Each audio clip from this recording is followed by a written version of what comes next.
Hi there. In this video, I'm going to show you how to add PayPal payments to your Shopify store. The first thing you need to do is to open Shopify, log into your account, and simply go to Settings. And from there, you will need to find Payments and then click on it. On here, you can basically manage all your payments settings. So from here, you will need to click on Add Payment Method. And once you click on it, you will be able to add PayPal. So from here, you will need to search for PayPal.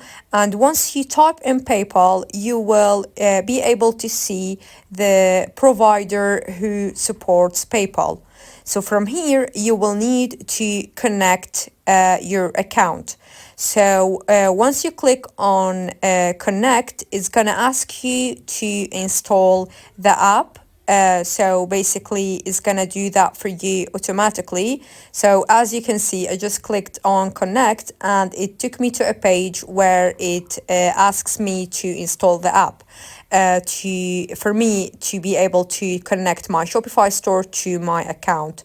So once you click on install the app, it's gonna automatically take you to the provider page where you will need to create an account with them or log in if you already have got an account with them. Once you fill in all the details, if you are creating a new account or once you log into your active account, that's going to be done for you and PayPal is going to be available in your store. Super easy and simple.